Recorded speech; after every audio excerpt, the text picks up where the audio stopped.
Jadi tuh sebenarnya use case dari Alfamart tuh bisa banyak banget sih. Mulai Iya dari sih. yang tadi ya, ngecas motor listrik, nanti mulai dari beli pulsa dulu kan, bayar cicilan, bayar Iya. segala macam Iya. bisa di Alfamart. Tarik tunai juga bisa. Iya, bisa Nanti ya semua. nggak tahu nih kembanginnya tuh use case-nya kemana lagi. Jadi sebenarnya I think ya Alfamart menarik karena itu gitu. Iya. Udah dipercaya, consistently ada, di mana-mana ada, physical presence-nya juga ada, ya bisa banyak kegunaan lah di Alfamart ini. Iya. Dan ini sekali lagi Alfamart masuk juga ke sektor consumer sebenarnya. Kan indeks IDX non cyclical dia termasuknya. Satu itu Unilever yang market cap paling besar, kedua ICBP, ketiga Alfamart. Jadi Alfamart ini sekarang market cap-nya udah hampir mendekati ICBP loh. Udah di atasnya Sampurna, gila. Padahal dulu itu kayak barang nggak liquid ya. Iya, bener, nggak berasa udah gede banget cerita. Iya. Nah, terus ada juga sektor yang tahun ini ya begini-begini aja ya, kayak Telkom sama tower-toweran. Tahun ini juga agak sepi, sunyi, senyap. Kayak pada berita banyak, pada yang bagus tuh cuma Indosat aja, yang sempat naiknya lumayan. Nah, kayak XL juga kemarin sempat bagus beritanya, tapi ya share price-nya nggak terlalu perform ya. Telkom, apakah Telkom juga akan ada window dressing kalau menurut Arfan? Karena tapi kalau kita lihat dari share price ya, awal tahun Telkom ini jauh di bawah harga sekarang kan 4.000. Kalau mungkin dari harga sih mungkin kelihatannya nggak ada window dressing ya, karena nggak perlu ya, karena dia awal tahun tuh sekitar 3.600, tahun ini udah 4.000 sih. Nah kalau menurut view Arfan sendiri untuk sektor ini sama sektor tower-toweran gimana tuh? Ya, sektor kalau telcos ini sebenarnya cukup menarik ya, karena competition-nya sudah mulai melunak. Ya, jadi beberapa operator memang sudah lebih leluasa untuk naikin harga. Benar. Ya, sehingga reflecting di financial statement-nya. Yang paling sensitif terhadap kenaikan harga ISAT. Makanya ISAT paling ada story sebenarnya. Excel itu kalau foreign klien itu dia nggak suka karena dia mesti hubungan dengan link. Dia nggak sukanya di situ, cerita. Kalau Telkom saya bilang sih ya oke lah, they are the biggest. Kalau semua naikin harga, kalau Telkom turunin sendirian atau nggak naikin ya semua orang terbalik ke Telkom juga ya. Telkom is very unique sebenarnya. Ya oke lah. Makanya sekarang ini karena marketnya lagi kosis ya cerita ya. Nyari barang yang seksi juga susah. Benar. Makanya kita bilang tadi saya minta 50%. Waduh susah.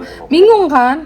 Kadang-kadang gini loh. Kadang kita udah pegang, sebenarnya barangnya udah barang bagus, cuman entah kenapa tiba-tiba ada seller yang dimana kalau jualan tuh gak sabar gitu, sekali jual langsung di rejectin bawah.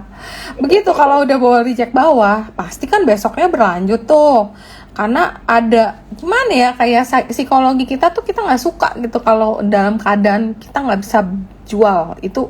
Psychologically kita nggak happy, dan biasanya kalau udah 1 hari ARB, 2 hari ARB, 3 hari ARB, wah kita bawanya udah kayak restless gitu. Aduh ini gimana ya, padahal sebenarnya nggak ada apa-apa, cuman memang ada orang yang entah dia mau switching lah, entah dia mau take profit lah, entah dia butuh dana jadi dia perlu melakukan menjual.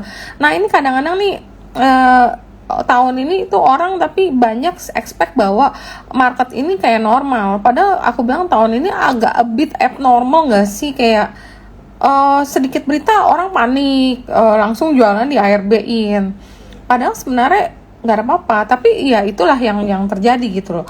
Makanya banyak sekali saham-saham yang gimana mau ngarepin 50%, orang tiba-tiba kagak ada angin, kagak ada hujan aja ARB. Terus kalau begitu ARB mulailah ada nanti yang menghubung, oh kayaknya ini nih ada bad news, padahal nggak ada bad news gitu loh, cuman mungkin resultnya nggak sebagus misalnya Q-on-Q-nya turun tapi year-on-nya tuh naiknya jauh, tapi sebenarnya itu not bad gitu, tapi orang menghubung oh resultnya jelek di ARB-in. Nah itu yang kadang-kadang tuh suka sebel juga sih, jadi kadang-kadang kita nggak realisasi profit, terus tahu-tahu dia turun jauh karena ada yang mungkin spekulasi sell on news dari result yang keluar. Dan banyak juga yang kayak sebenarnya nggak ada berita nih kenapa sahamnya ARA gitu. Kadang-kadang cocok lagi cerita. iya, jadi aduh, tapi kadang-kadang klien ini susah. Dia mengharap tuh kita nih kayak dewa bisa memprediksi bahwa habis ini sama, karena ya kita juga nggak tahu, karena psikologi kita kan yang di depan monitor. Kita punya psikologi yang diacak-acak nih. Lagi enak-enak tiba-tiba ada orang yang atau ada broker yang jual 3 harga 4 harga dalam jumlah besar, dimana akhirnya yang beli pada takut, pada pull out, kagak ada bid, akhirnya terjadilah ARB. Nah kalau udah kayak gitu kan kita jadi akhirnya kita nggak mau jual, akhirnya kita jual, tapi setelah jual mungkin habis itu naik. Nah itu yang agak susah lah, benar-benar susah banget memprediksinya, dimana kita berharap best performing untuk klien, tapi ternyata karena kita depan monitor diacak-acak nih psikologinya antara greed and fear, kita sebenarnya udah cuan tapi kita mau greed, kita mau untung lebih gede, ternyata akhirnya turun. Nah itu yang ya susah banget sih emang. Jadi gimana mau cari yang 50% pasarnya aja sehari berubah ya nggak, CJ Saryani kayaknya enak, besokannya udah ya kok nggak ada lagi nih, BT hilang. Benar. Makanya sebenarnya kalau aku lihat, I think orang-orang yang mungkin trading saham individual ya, trading saham individual, mungkin performance-nya this year itu mungkin rada sulit ya buat cetak profit yang consistently bagus. Benar. Mungkin datangnya cuma dari beberapa saham doang aja gitu kan Ki, cuma dari beberapa saham doang yang sekarang pun juga lagi nggak kemana-mana gitu, jadinya kayaknya emang lagi rada sulit, dan bener kata Cirita, marketnya lagi nggak bisa diprediksi. Waktu kemarin kan yang turun-turun tuh sempat turun-turun, indeksnya sampai ke 6.600, wah semua orang udah fear banget kan, fear banget. Tapi terus kemudian beberapa hari malah naik ya Ci, langsung rebound lagi tinggi gitu kan. Jadi sebenarnya wah ini kalau misalnya diprediksi emang sulit, tapi mungkin justru kalau misal aku bilang, kalau misalnya ada market dip yang terlalu berlebihan lagi, mungkin tuh justru buying opportunity ya. Iya. Gitu. Oh ya, mungkin Cijes bisa share nih aplikasi dari Cijes untuk bantu teman-teman yang kesulitan untuk ngikutin market. Nih kelihatannya saya kaya nih ada provide beberapa reksadana yang udah difilter ya. Jessica. Betul. Oke, mungkin jadi aku share sedikit ya kenal Saya Kaya. Mungkin teman-teman yang belum pernah kenal Saya Kaya. Jadi kalau Saya Kaya ini kita memang sekarang produknya adalah investasi reksadana. Jadi kalau di reksadana ini emang sebenarnya lumayan fleksibel Bapak dan Ibu teman-teman sekalian. Karena instrumennya tuh bisa dicariin kapan aja, bisa kita tarik kapan aja, dan banyak banget aspek-aspek dari investasi yang sudah dipenuhi dari reksadana. Contohnya misalnya compounding effect. Jadi kalau misalnya di reksadana itu, kalau ada return reksadananya gitu ya, return dari investasi dalam portfolio di reksadananya, kalau kita nggak cairkan itu akan terus diinvestasikan lagi sama si MI. Jadi ada compoundingnya, tiap kali ada bunga atau return nanti akan berbunga lagi. Terus yang kedua ada diversifikasi natural.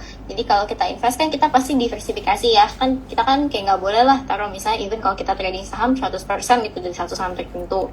Nah itu reksadana tuh punya diversifikasi natural juga, soalnya setiap reksadana tuh punya batas penempatan maksimal tuh 10% dalam satu emiten.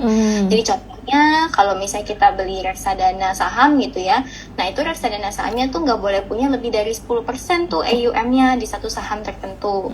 Terus nanti kalau udah punya satu saham misalnya 10% gitu ya, anggap misalnya saham Bank Mandiri gitu, nah dia nggak boleh lagi tuh punya deposito di Bank Mandiri gitu, soalnya kelas aset tuh maksimal 10%, itu udah di setiap emiten tuh 10% maksimal, itu udah termasuk semua kelas aset, mau dari saham, obligasi atau dari depositonya.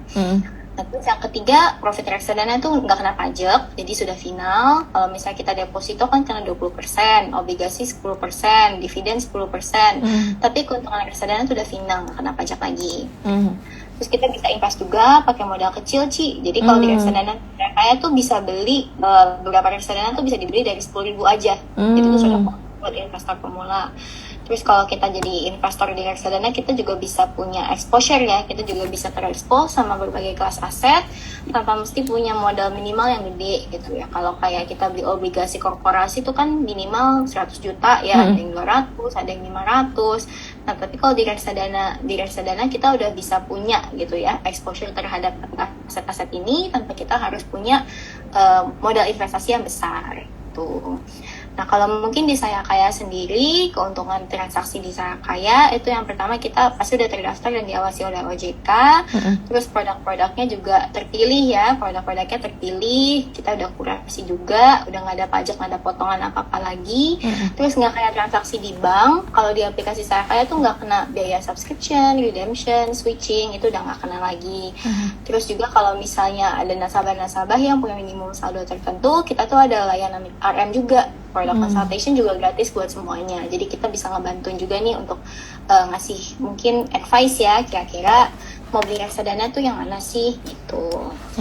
Nah, kalau di Saya Kaya MI-nya juga udah lumayan banyak sih. Jadi kita ada Sukor, ada Trimegah, ada Kisi juga, Arfan, ada BNI Aset, Afri, Sailendra, sama nextnya mau ada Manulife gitu Ci. Jadi kalau misalnya ribet kan, nggak mau trading saham gitu kan, kalau misalnya daripada milih sendiri atau mungkin justru milih sendiri malah hasilnya nggak bagus gitu ya.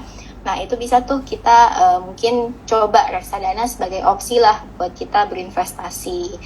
Jadi kalau misalnya ibaratnya tuh, kalau reksadana kita tuh kayak beli gado-gado ya, dari koki yang udah profesional dan terpercaya, dibandingkan kita tuh nyari sendiri tuh bayamnya, wortelnya, kentang, terus kita rebus telurnya, bikin bumbu kacangnya lagi. Nah, itu kalau di reksadana itu kita basically udah ready to eat lah, udah gampang. Gitu Ci, mungkin sedikit mengenai Saya Kaya. Oke, thank you. Jadi ini bisa jadi opsi ya buat teman-teman yang tertarik, bisa kontak di mana Cijes kalau misalnya buat teman-teman yang tertarik, misalnya dia pusing tahun ini ngurusin saham, mendingan kerja mau jualan online dulu atau apa. Nah, ini kontaknya bisa ke Saya Kaya tadi. Ini ada QR code-nya juga. Kalau teman-teman mau download bisa langsung di-scan nih QR code-nya, atau bisa juga ke Instagram kita di sayakaya.id.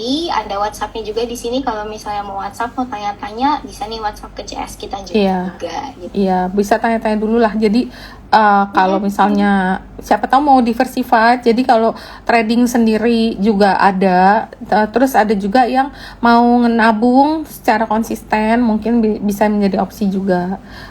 Saya juga termasuk yang invest di reksadananya Sukor Stable Fund nih, soalnya ya untuk mendiversifikasi, karena tahun ini nggak bisa kayak tahun kemarin yang sembarangan beli juga make money nih. Tahun ini kita mesti benar-benar ekstra hati-hati, dan walaupun kita udah hati-hati pun ya, kita udah beli udah bener nih, tapi wah ternyata Dow Jones-nya turun lah, ntar Rusianya ngapain lah, ntar kayak kemarin ada rudal lagi nih ke Poland, wah marketnya kayak bingung lagi nih mau kemana. Jadi memang agak lebih susah lah tahun ini, lebih hati-hati lah.